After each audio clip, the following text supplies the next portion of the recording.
Foi aprovada a lei para a privatização dos Correios, tem alguns problemas lá dentro e tudo mais, e surgem novos argumentos da esquerda para tentar dizer que não é para privatizar e tudo mais. Recentemente o Boulos pegou 3 argumentos que estão circulando por aí, compilou tudo, lançou, e vamos responder isso, porque é exaustivo falar desse tipo de coisa, mas sim, sempre tem quem cai nessas coisas, sempre que tem quem não tá entendendo o que tá acontecendo. Vamos esclarecer isso aí.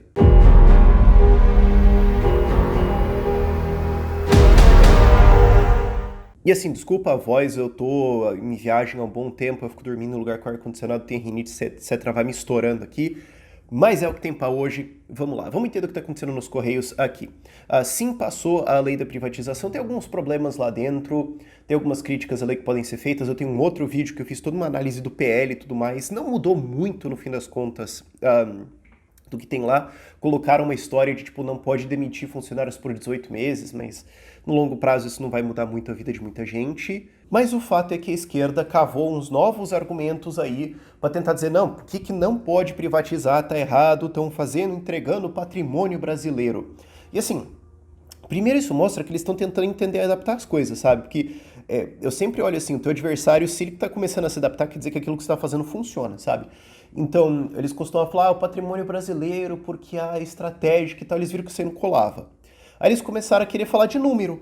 Já que vamos falar de número, faturamento, resultado, etc., já que estão falando muito disso, vamos tentar argumentar com isso. Então, o fato que eles estão tentando argumentar com lucro, resultado, etc., mostra que o debate público foi mais para esse lado, as pessoas estão se importando mais com isso, e a esquerda teve que adaptar os seus argumentos. Então, só nisso, a gente já pode ver que nós estamos ganhando uma certa batalha aqui. Eu acho interessante observar esse tipo de coisa aqui. Só que aí o que acontece é que você tem Guilherme Boulos, a esquerda, querendo falar de uma coisa que eles claramente não entendem, que é contabilidade, lucro, resultados, etc. Aí sai uns negócios meio bizarros.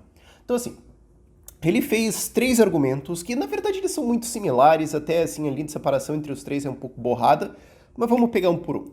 Primeiro, e você viu isso, não é só o Guilherme Boulos, um monte de gente da esquerda falou isso recentemente. Deu 12 bi de lucro nos últimos 20 anos, então ela dá lucro, então não pode privatizar, porque ela dá lucro, ela dá dinheiro. Primeiro, curioso ver que a esquerda finalmente começou a se importar com lucro, né? Tipo, sabe, é só essas coisas que eu olho e falo, cara, você não tá realmente argumentando isso honestamente, você não acredita nisso, não é isso que você... Porque se você acreditasse nisso, você achasse que isso é importante, você tá falando isso principalmente nos últimos 20 anos, que não é o que você fez. Ok? Então eu tenho uma dificuldade muito grande de achar que esse argumento deles é honesto. Mas entrando no lucro, nesse resultado dos Correios, tem 2 coisas importantes da gente observar.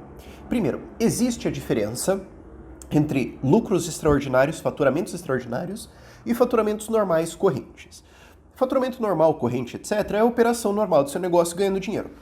Lucros, faturamentos extraordinários são coisas que aconteceram que não são normais do dia a dia do seu negócio, meio que geraram uma grana lá. Exemplo ridículo pra caramba, se a sua empresa ganha na Mega Sena e naquele ano dá um puta lucrão, você não pode olhar pra isso e falar, então vai dar esse puta lucrão pelos próximos 40 anos. Não. Então quando você vê, assim, vendas de patrimônio, programa de demissão voluntária, um monte de coisas assim que vão adicionando ali e ajudam o resultado, você não pode olhar pra isso e falar, isso aqui é o futuro da empresa, que é uma coisa que tem acontecido muito com os Correios.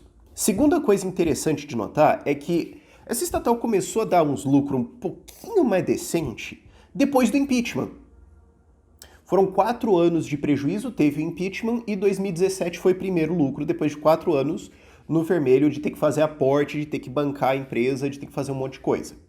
Então, assim, é quase como se o Boulos estivesse falando assim, a estatal era uma porcaria, mas a gestão ultraliberal fascista entreguista de Temer e Bolsonaro foi o que fez a empresa dar lucro, e é por isso que nós temos que manter no Estado. É claro que ele não vai fazer esse argumento.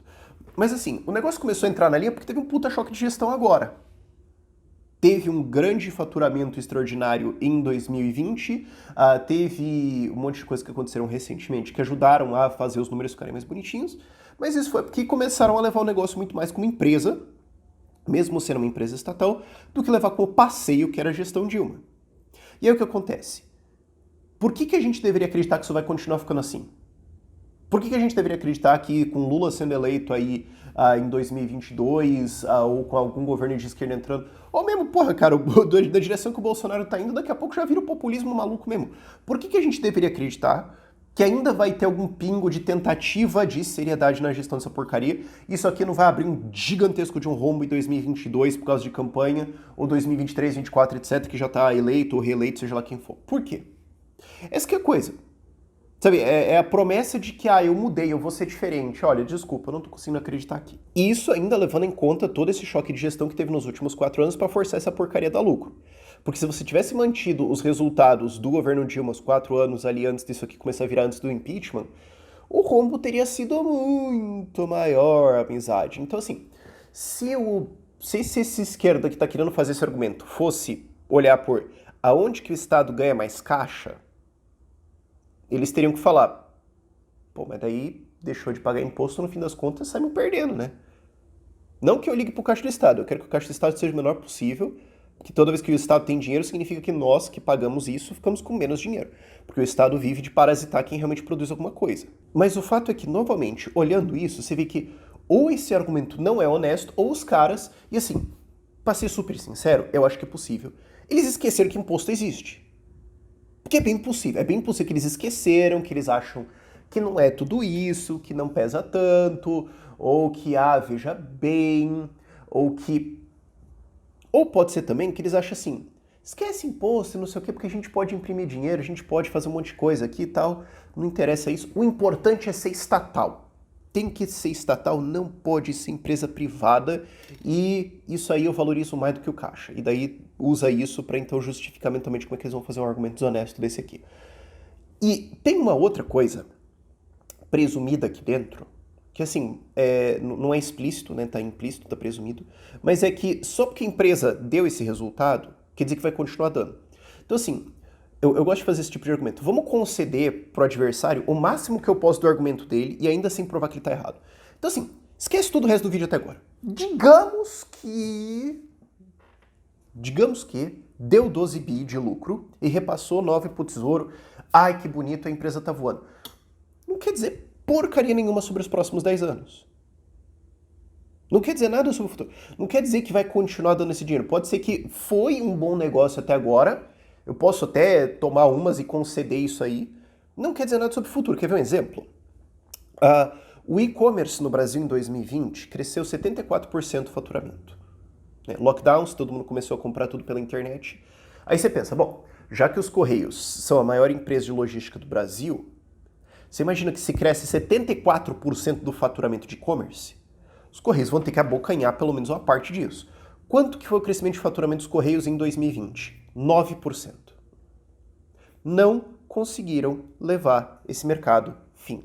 Um exemplo disso é o que o Mercado Livre tem feito. O Mercado Livre, vocês conhecem, né? O site compras e vendas e tudo mais.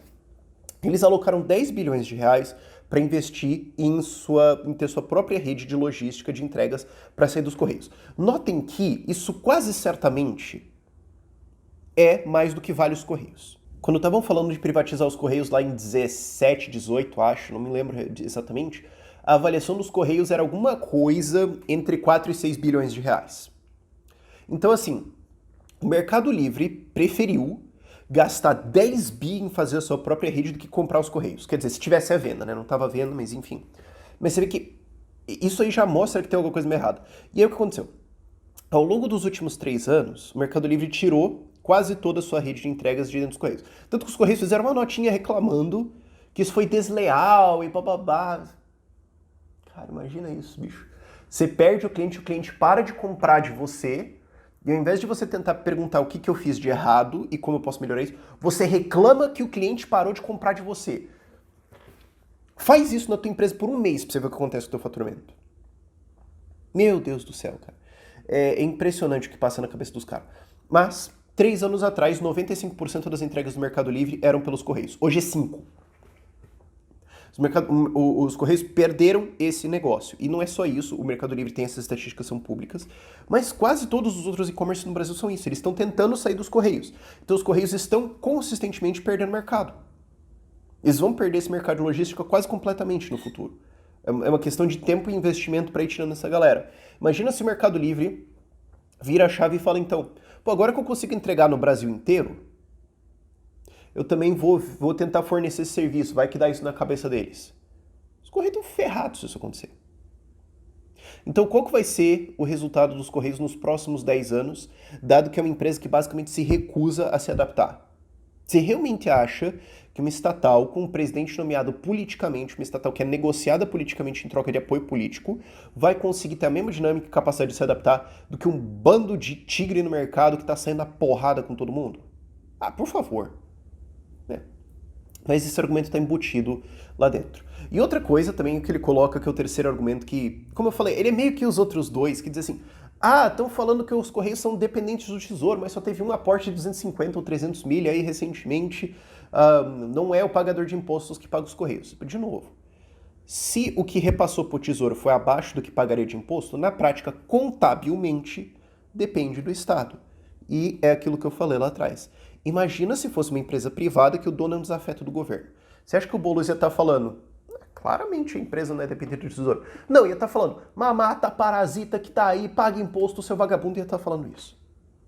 Então assim, como eu falei lá no começo, eu fico feliz de ver que a esquerda tá pensando assim, cara, vamos ter que falar de contabilidade, números, etc, é isso que a galera tá ouvindo. Eu fico feliz de ver isso. Mas é meio triste, para dizer o mínimo, ver a galera tentando entrar nesse debate, nesse mérito e fazendo erros básicos como esse. Mas, também, a outra coisa para encerrar é o seguinte. O seu adversário vai ter uma forte tendência, não é sempre, mas é uma forte tendência, a usar o melhor argumento que ele tem. Então, se isso aqui é o melhor que eles têm, e a gente consegue ver uns erros básicos nisso, é porque não tem defesa, né? Por esse vídeo é isso. Tchau, tchau.